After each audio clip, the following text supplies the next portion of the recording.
Walt, I was in San Francisco last week. You were there this week. You got to see some fun stuff. You went to T-Mobile Capital Days. You rode in a Waymo. You went down to Kodiak and Mountain View and rode in an 18-wheeler.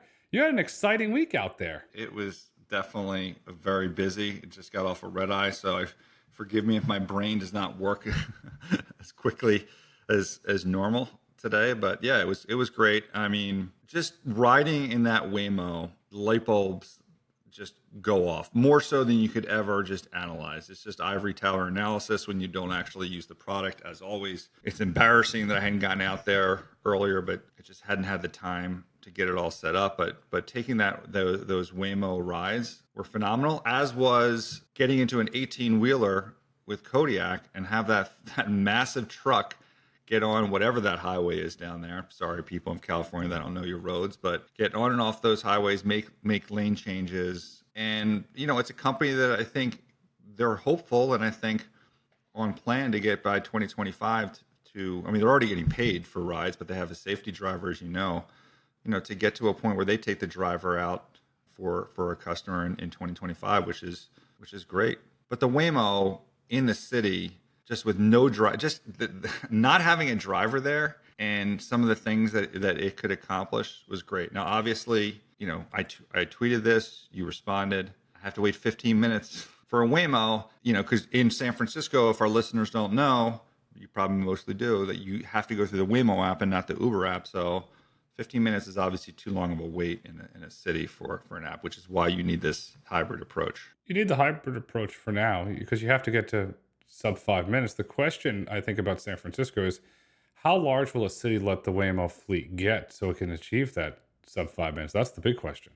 It's funny you say that because I literally just got back an Uber ride from JFK, which, by the way, disaster in terms of how they run JFK traffic flow.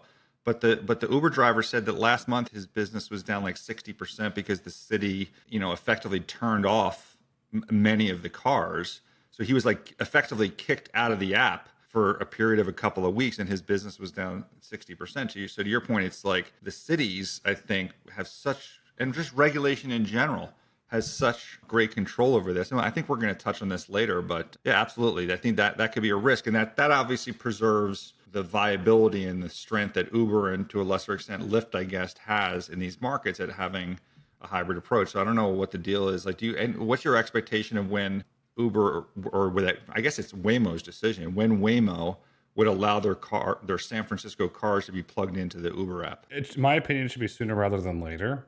I think it's a mistake not to plug it into the Uber app today. Then you could look at it that Waymo's potentially tested because California is only available on the Waymo app. And then if you look at Phoenix, they're available on the Uber and Waymo app. And then Austin and Atlanta are only available on the Uber app. Perhaps they're testing three approaches and figuring out the best path forward. I just believe, and if you look at it, and Darkar Shaki's talked openly about this on earnings calls and in public statements, it's the power of the algorithm of routing. I really, truly think that Waymo's going to have to increase the size of the fleet, or they're going to have to open up the Uber app in California. But to your point, though, if the city doesn't allow more Waymo cars in there for whatever reason, right? Maybe they do, maybe they don't. But let's just assume that they don't. Why wouldn't Waymo want to be? Because it sounds like they're the gating factor at this moment in terms of them not allowing, or am I wrong in that? Is it Uber not wanting them? I assume it's Waymo. Why wouldn't they want to plug into the Uber app? Maybe the rev share deal's not in their favor. If you look at the constraints in the market right now, it's Magna. It's not Waymo, it's not Uber, it's not the city, it's not policy. It's Magna of upfitting the JLR I-Paces. There's a photo circulating on X that's been confirmed by Waymo. There's over 1,000 Jaguar I-Paces getting ready to be upfitted. When those come online, does that help reduce the time? Potentially, but the question is Waymo's bringing these markets, then Jaguar's going away on December 31st. Waymo's going to get crunched. And there's reports today that Waymo's exploring a deal with Hyundai for the IONIQ 5. That gets interesting, and those are going to be massively produced. Perhaps Waymo operates a hybrid fleet of the JLRs and the IONIQ 5s. Let's put a pin in that one and come back to that one. And let's stick on Waymo for a second, because while it was, dare I say, life-changing to ride in an autonomous car, it wasn't perfect. And I think some of those things kind of underscored what you have said in our prior podcast about why Uber's got some sustainability, and the moat ends up becoming in part the app and the algo. You could tell in the app that it's just not as good as Uber in terms of how it was routing things, and just it's classic Google, where it was like the basics and relying on the technology. The car itself, the left turn signal kept going on. It was going to turn, then it wasn't going to turn. Then I think it wanted to get into the left lane, which is what was a parking lane. And then, Grayson, I'm going to come at you on this one because I know you've been generally negative about the Zoox car and not wanting to share it and facing someone. As a human that's 6'6" tall, the Jaguar is a lovely car, but it's not exactly, the perfect, I think, for me, car that I'd want to be in. So it just kind of underscore, which is also ironic or interesting, because while I was in San Francisco, I think Zoox at the time was like starting to visit coffee shops and prepare that market for their much more spacious and, in my view, Grayson, a car that I prefer to be in rather than the Jaguar. Why not just sit in the front seat? You're allowed to in a Waymo. You put the seat back. I did that. I switched to the front seat. I did that. But look, you get into an Uber, if the seat's back there, the driver can move over and move it up. There's things that just occur to me, like, as this industry evolves, it's going to make sense, in my opinion, to have a purpose-driven car, not just taking off-the-rack cars. Like, when we get to scale, things that automatically the seat moves up and back, and maybe you can flip it around, maybe you can't. I mean, obviously, this stuff happens over time. But I mean, look, Waymo is far enough along that they should be thinking about this, and yet what are they doing? They're looking to today's announcement, I guess, with Hyundai, just other cars as opposed to purpose-driven. Waymo's operating a business because this goes down to the regulatory environment. You have to get a NHTSA exemption to operate a purpose-built vehicle, and Zoox does not yet have a permit to operate that vehicle in San Francisco. All their public statements says soon, and quote, soon. There's no definitive timeline of when they're going to commercialize it. I've heard rumors, these are unconfirmed rumors, that they're going to launch the Highlander, the Toyota Highlander, first as a paid service to start to generate revenue. Unconfirmed, this is Zoox. So the toaster is not going to come until it's permitted to go.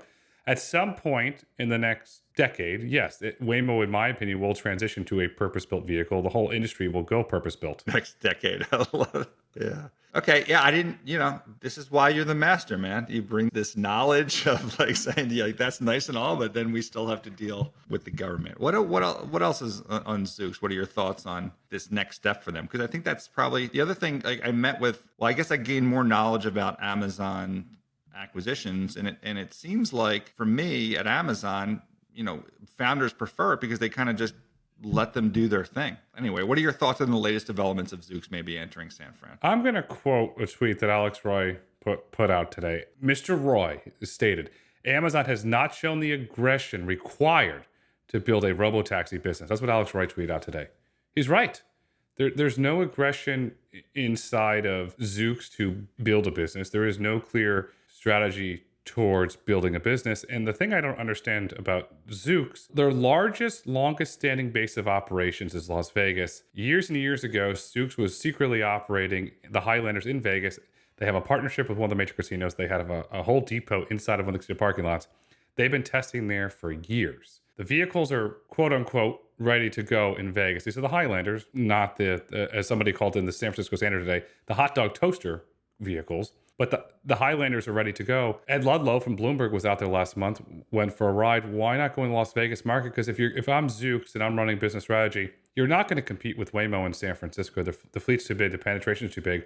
Why not go to an open market in Vegas where there's no competition? There's a lot of discretionary spending going on. And the thing about Vegas, they want an experience.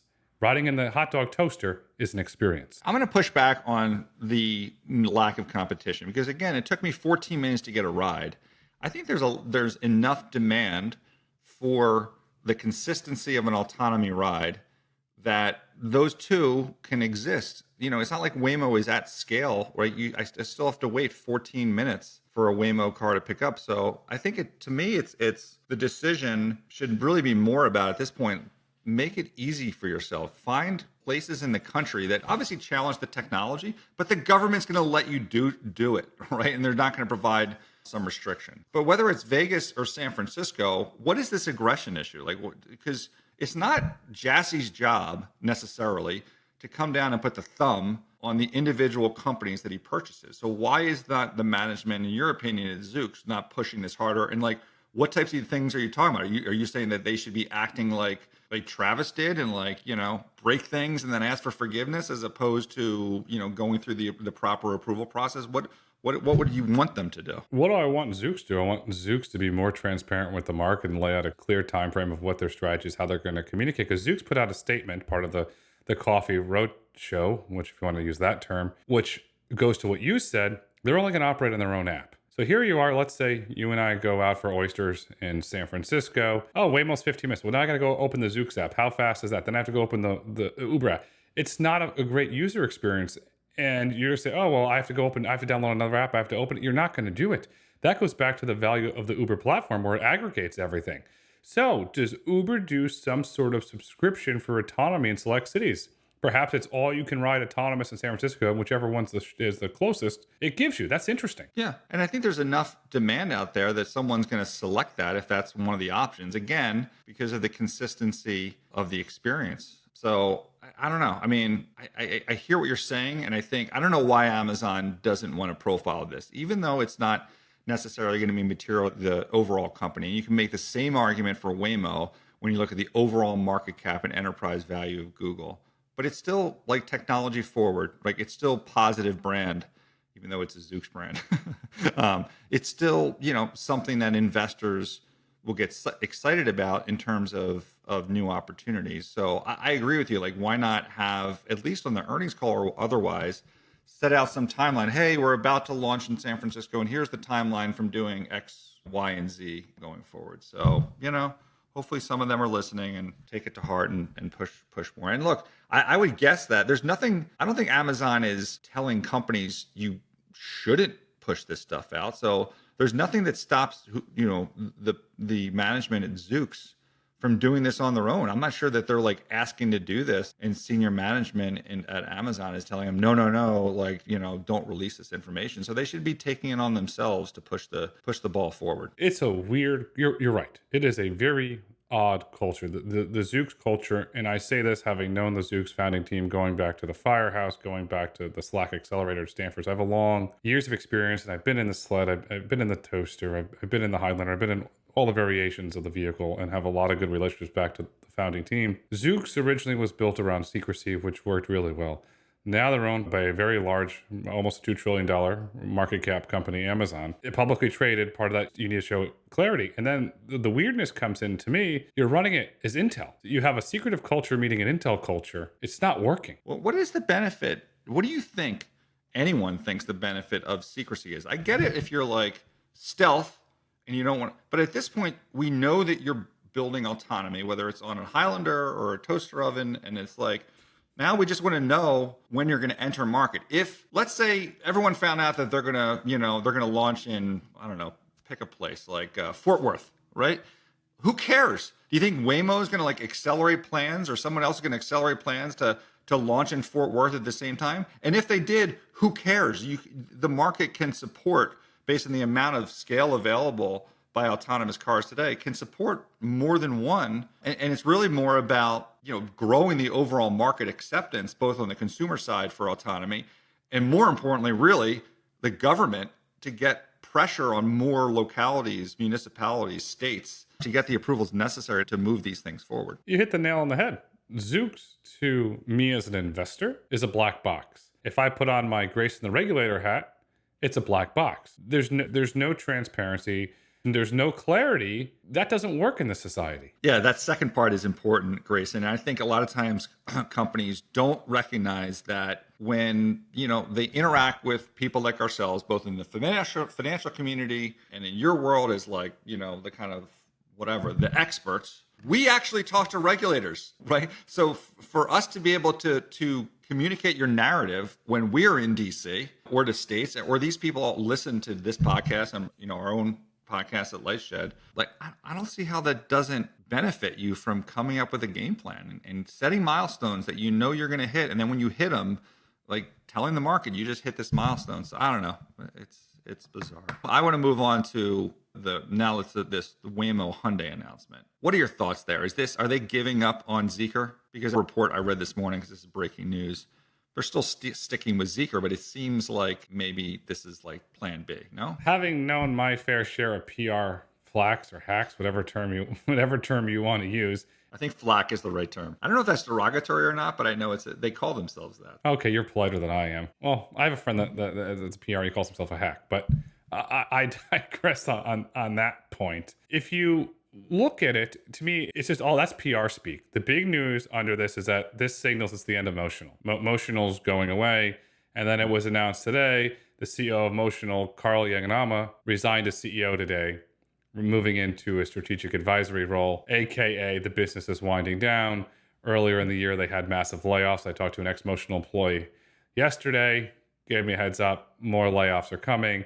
I think it's just a matter of time, because the other thing on this was not discussed a lot, the Iconic 5 is the same vehicle that Motional used, and Motional does not have any vehicles running today. So it's over for Motional. Waymo's realizing, or somebody in Waymo realized, that doing a deal with the Zeekr, the Chinese-made Zeekr, was an unforced error, and they're looking to potentially correct that error. So you think ignore anyone that's trying to spin that no, Zeekr still happened. You think that that's DOA, and in part because how does this work? Does someone in the government basically say to these guys behind closed doors, like, look, you can continue this, but some version of a ban is coming for that? Or do they just use their common sense and say, like, let's not continue down this path? It's open knowledge in the industry that there is coming out of Commerce Department. We just don't know if it's going to be software, hardware, or both. Ban for Chinese hardware or software in autonomous vehicles. There is a ban coming out of Commerce.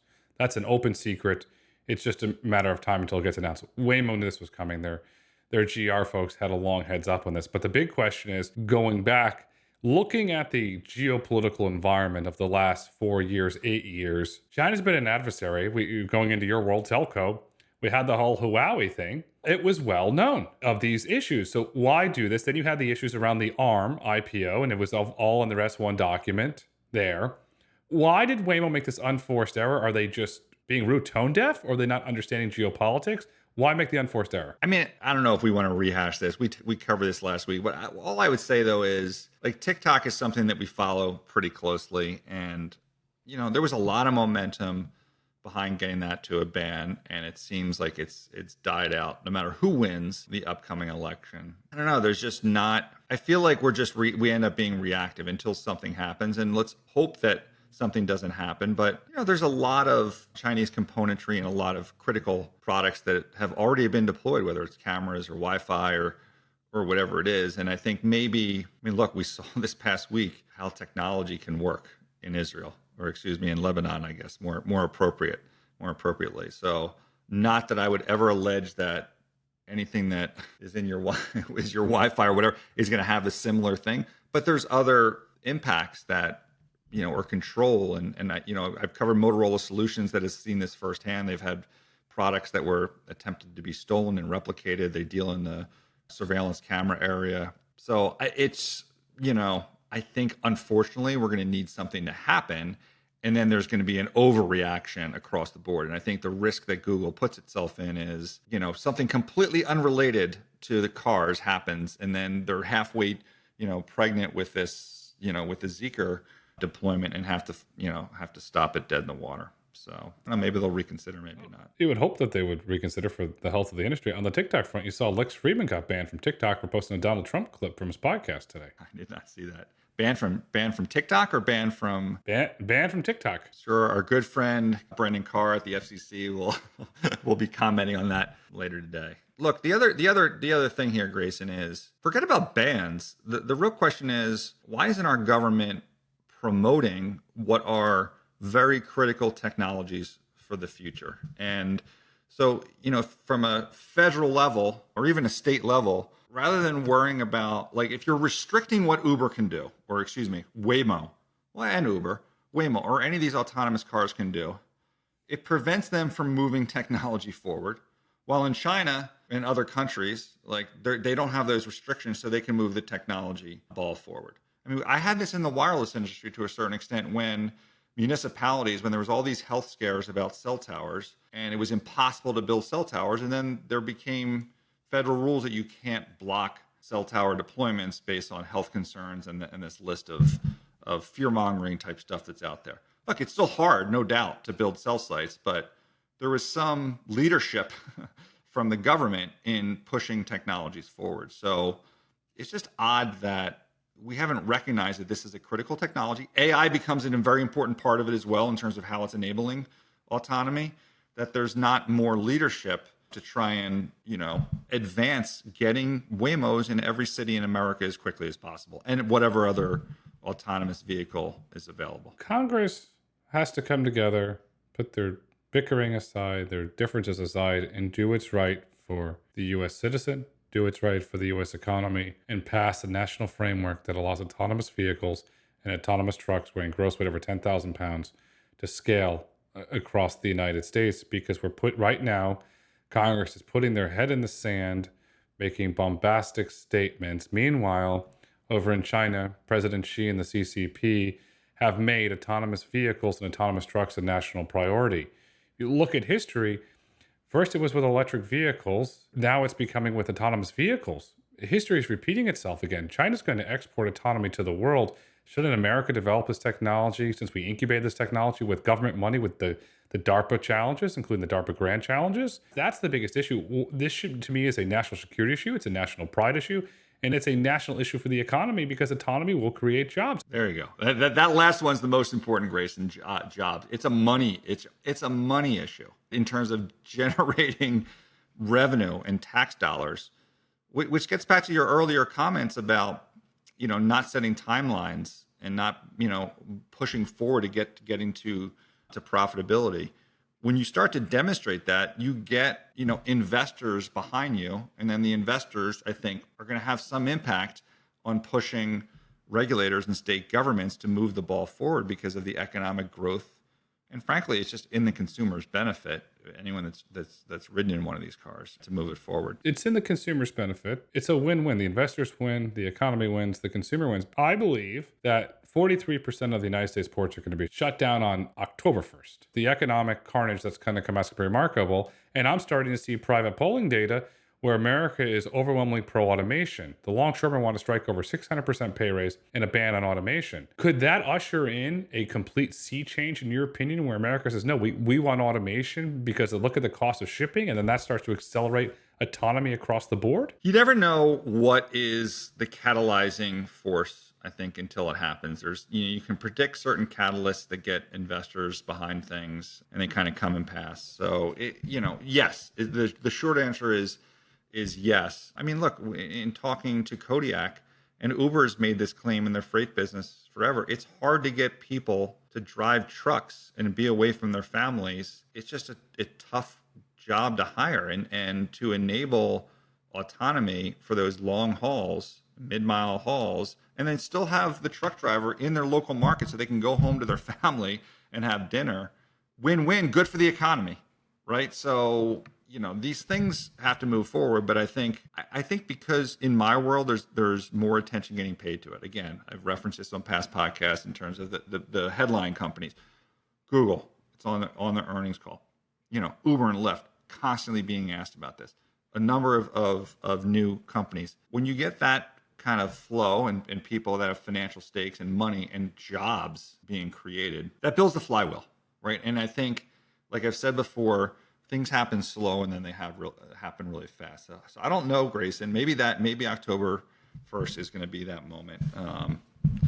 It doesn't feel like it, but I think we're very close to that kind of flywheel really spinning and pushing this thing at a more rapid rate going forward.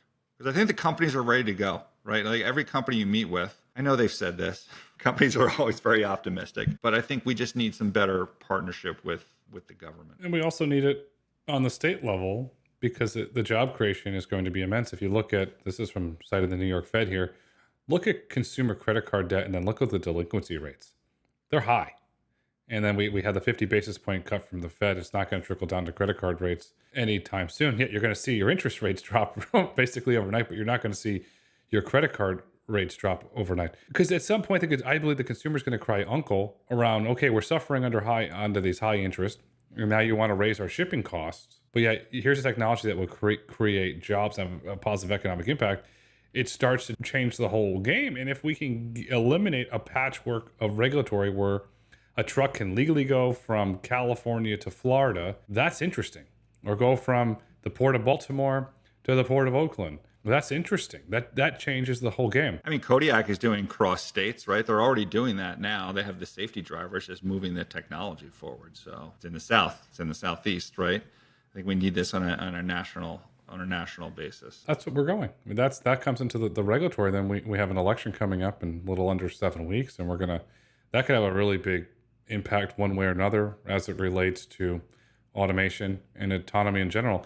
Are investors concerned from an automation autonomy perspective for the outcome of the election? I mean, there's so many dynamics with the election, so I think that's possibly one of them. I think because of who Kamala's brother-in-law is, formerly of Uber, now in the campaign, and there might be some optimism of maybe some leadership there, but I don't know. Like, there's so many other things that people are focused on in terms of who's at the FTC, FCC, in terms of consolidation and how these large companies are dealt with. I'm not sure that one of them would be, hey, if Kamala got elected, that regulators are going to get even further pushed to the left to the extent that, Waymo would be negatively impacted. Like, I don't know if that is a concern of investors. That might be within the realm of possibilities, I suppose, but it's definitely, I don't think, being discounted in those names to that extent. And look, neither of these candidates have set forth agendas that say like, hey, autonomy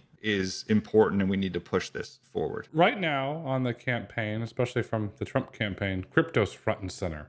When does autonomy, in your opinion, become front and center? Crypto, money, right?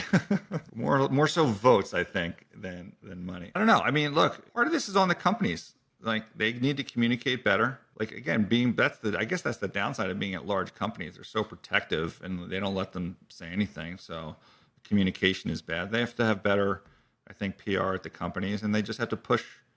There are plenty of markets where these companies can operate in and build groundswell of support, saying like, hey, I've seen that it's happened in this market. This is awesome.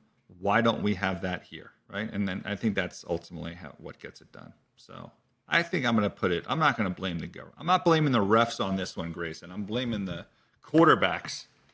Throw the ball downfield. Let's get those products deployed in some new markets. Let's build some new cars. Let's get some scale. Let's take 14 minutes down to 7 minutes. Let's partner with Uber to broaden your market.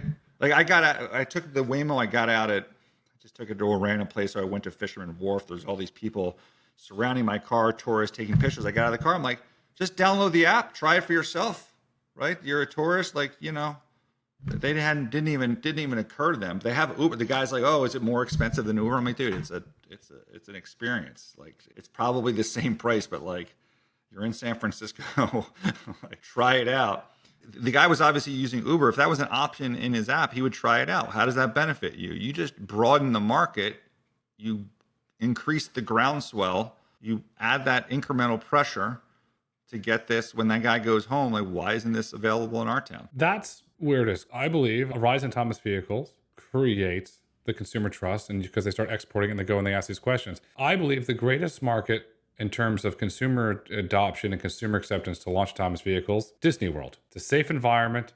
They're going there for an experience. They're going to go home. Oh, I went to Disney World. It's not I went on Space Mountain. It's when I went and riding the autonomous vehicle. First of all, I don't disagree with you. I believe in low-hanging fruit. But like, Grayson, you know what? At the end of the day, we're beyond safe environments. I don't give a shit about a safe environment. If I want to invest in this space, I don't want you showing me that you did something in a safe environment. I want you to come to New York and do it here.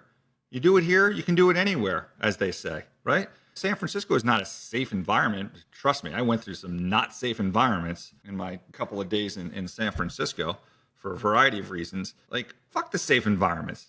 Go to the tough environments, which you can do, and let's continue to try and drive this technology forward. That's how we're going to create a new economy. It's going to create jobs, make a lot of people rich in the process, and provide the consumer, with a better product and a safer product and save lives. Going into tougher driving environments, will that spur more investment? Yeah, I think it will, because it shows you that you've been battle tested, right? If you went to Disney or whatever, you're like, great, that's an easy map. Like, I'm sure Disney, dude, someone probably thought I rode in an autonomous car in Tomorrowland. Like, just go to a normal environment, right? And just show it in more places. Like, I honestly think someone hops in a car and it's autonomous and they have the experience that I had yesterday, and they're just gonna be like, I get it. I want to invest. Where do I invest? Tell me, lay out, my options in the private markets, in the public markets.